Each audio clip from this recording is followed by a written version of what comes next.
ముఖ్యమంత్రి నారా చంద్రబాబు నాయుడు కృషితో విశాఖ ఉక్కు పరిశ్రమకు ఆర్థిక భరోసా లభించిందని పాతపట్నం శాసనసభ్యులు మామిడి గోవిందరావు అన్నారు. మంగళవారం స్థానిక క్యాంపు కార్యాలయంలో ఎమ్మెల్యే విలేకరులతో మాట్లాడుతూ సీఎం చంద్రబాబు కృషి పట్టుదలతో ఆర్థిక సంక్షోభంలో ఉన్న విశాఖ స్టీల్ ప్లాంట్ను కాపాడేందుకు 11,440 కోట్ల ఆర్థిక ప్యాకేజీ సాధించామన్నారు. దీనికి సంబంధించిన కేంద్ర ఆర్థిక వ్యవహారాల కేబినెట్ కమిటీ ఆమోద ముద్ర వేయడం అభినందనీయమన్నారు. ఏటా 7.3 మిలియన్ టన్నుల ఉత్పత్తి సామర్థ్యం ఉన్న స్టీల్ ప్లాంట్ను గత ప్రభుత్వం నిర్లక్ష్యం కారణంగానే అప్పులు కూరుకుపోయిందని గుర్తు చేశారు. ఎన్డీఏ ప్రభుత్వం అధికారంలోకి రాగానే ఉత్తరాంధ్ర అభివృద్ధితో పాటు విశాఖ ఉక్కు పరిశ్రమపై ప్రత్యేక దృష్టి సాధించామన్నారు. డబుల్ ఇంజన్ సర్కారు ఏర్పాటు ఫలితంగానే కేంద్ర ప్రభుత్వం భారీ సాయాన్ని ప్రకటించిందని ఎమ్మెల్యే వివరించారు. అందరికీ నమస్కారం. విశాఖ ఉక్కు, ఆంధ్రుల హక్కు, ఎంతోమంది తెలుగు వారు పోరాట ప్రతిఫలమే ఈరోజు విశాఖ ఉక్కు. గతంలో జగన్మోహన్ రెడ్డి తన కేసులు మాఫీ కోసం విశాఖని ఉక్కుని అమ్మేయాలి, ప్రైవేట్ పరం చేసేయాలి అనే ఒక నినాదంతో వెళ్ళాడే కానీ ఏ రోజు కూడాను విశాఖ ఉక్కు, ఆంధ్రుల హక్కు ఇది ప్రైవేట్ పరం చేయకూడదని ఒకరోజు కూడా ఆయన పోరాటం అనేది చేయలేదు. పూర్తిగా మనం అందరము చూసాం, మీ అందరికీ తెలుసు, మిత్రులందరికీ తెలుసు, కొత్తగా చెప్పాల్సింది ఏం లేదు. ఆయన కేసులు మాఫీ తప్ప ఆంధ్రప్రదేశ్ అభివృద్ధి అనే పదాన్ని కూడా ఆయన నోచుకెళ్ళలేదు. 1994లో ఆ రోజు కూడా కాంగ్రెస్ ప్రభుత్వం విశాఖ ఉక్కుని ప్రైవేట్ పరం చేద్దామంటే ఆ రోజు చంద్రబాబు నాయుడు గారు ఎదిరించి శ్రీ కృష్ణదేశులు ఎర్రమనాయుడు గారి ఆధ్వర్యంలో పోరాటం చేసి ఆ రోజు కూడా ప్రైవేట్ పరం చేయకుండా ఆ రోజు కూడా ఆపడం జరిగింది. మళ్ళీ 1998లో విశాఖ ఉక్కు మళ్ళీ ఆర్థిక సంక్షోభంలో పడిపోతే ఆ రోజు వాజ్పేయి ప్రభుత్వం ఉంటే ఆ రోజు శ్రీ నారా చంద్రబాబు నాయుడు గారు వెళ్ళి ఆయనకి రిక్వెస్ట్ చేసి 1650 కోట్లు మళ్ళీ తెచ్చి మళ్ళీ విశాఖ ఉక్కుని పునరుజ్జీవం పోసిన మహానుభావుడు చంద్రబాబు నాయుడు గారు.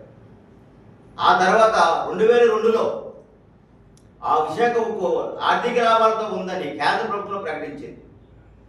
తర్వాత వచ్చిన ప్రభుత్వం మనందరికీ తెలుసు, జగన్మోహన్ రెడ్డి ప్రభుత్వం వచ్చిన తర్వాత పూర్తిగా విశాఖ ఉక్కు అనేది అప్పుల ఊపుల్లో పూర్తిగా కూలిపోయి ఏ విధమైన చేయగలుగుతుంది, తుదకు చివరకు అది ప్రైవేట్ పరం చేయడమని నిర్ణయించుకొని చేయడమైనది.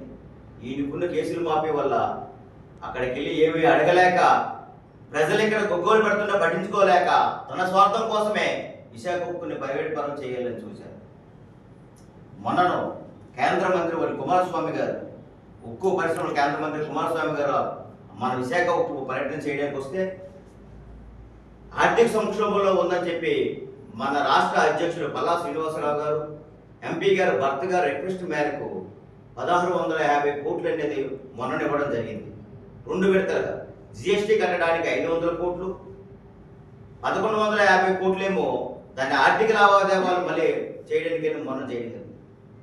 ఈ మధ్యన చంద్రబాబు నాయుడు గారు విశాఖకి డెవలప్మెంట్ అంటే మన ఉక్కు మళ్ళా పునర్జీవం పోయాలని అనుకుంటే సుమారుగా 18,000 కోట్లు కావాలనుకుంటే చంద్రబాబు నాయుడు గారు ఢిల్లీ వెళ్ళి మళ్ళీ అక్కడ ప్రధానమంత్రి గారు మోదీ గారితో కలిసి ఎన్డీఏ ప్రభుత్వాన్ని రిక్వెస్ట్ చేసి ఈరోజు 11,440 కోట్లు మళ్ళీ విశాఖ ఉక్కు తేవడం అనేది జరిగింది. ఆ రోజు కూడా 94లో కానీ 98లో కానీ ఆర్థిక సంక్షోభంలో అయితే ఆ రోజు కూడా విశాఖ ఉక్కును కాపాడింది చంద్రబాబు నాయుడు గారు. ప్రజలందరూ గమనించాలి.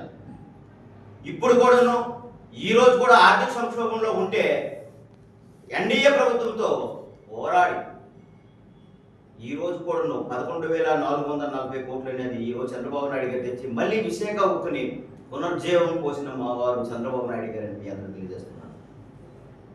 జగన్మోహన్ రెడ్డి గతంలో వ్యవస్థను నిర్వీర్యం చేసి విశాఖను ఉక్కు అమ్మేసి తన అక్కడ ఉన్న ఆస్తుల్ని తన ఉత్తాదాలు కట్టబెట్టాలని ప్రయత్నం చేస్తే ఈరోజు ఆంధ్రులు పోరాటంతో సంపాదించుకున్న ఆంధ్రుల ఆత్మగౌరవం గల విశాఖ ఉక్కును కాపాడింది మాత్రం చంద్రబాబు నాయుడు గారిని మీ అందరూ తెలియజేసుకుంటూ లేనిపోయిన సోషల్ మీడియా మాధ్యమంలో పడుతూ ఎవరిక్కడ ఒక్కసారి ప్రజలు కూడా గమనిస్తున్నారు. మీ కళ్ళబుల్లి సోషల్ మీడియాలు కానీ మీ కళ్ళబుల్లి ఇది కానీ మీ ఇక్కడ ప్రజలు నమ్మే స్థితిలో లేరు. ఏం చేసావు 5 సంవత్సరాల్లో? ఏం చేసావు? 22 మంది ఎమ్మెల్యేలు వస్తే, కేంద్ర ఎంపీలు వస్తే కేంద్ర రాష్ట్ర మెడలో ఉంచి ప్రత్యేక హోదా తెస్తానని చెప్పి ఆ రోజు ప్రగల్భాలు కలిపి ఆంధ్రులందరినీ మోసం చేసి తొదకు నీ కేసులు మాఫీ కోసం నువ్వు పోరాడితే ఈ రోజు చంద్రబాబు నాయుడు గారు ఆంధ్రుల ఉక్కు ఆత్మగౌరవం కోసం ఆయన ఢిల్లీ వెళ్ళి ఈ రోజు తాలూకా ఆంధ్రుల ఉక్కు, ఆంధ్రుల ఆత్మగౌరవం అని చెప్పి ఈ రోజు మన తాలూకా ఉక్కు పరిశ్రమను కాపాడిన మహానుభావుడు చంద్రబాబు నాయుడు గారు. ప్రజలందరూ గమనిస్తున్నారు. అందుకోసమే ఈ రోజు అందరూ హ్యాపీగా ఉన్నారు. ఆంధ్రప్రదేశ్ ప్రజలందరూ కూడా విశాఖ ఉక్కు ఈ రోజు ప్రైవేట్ పరం అవడం లేదు. ఈ రోజు మన సొంతం అవుతుంది.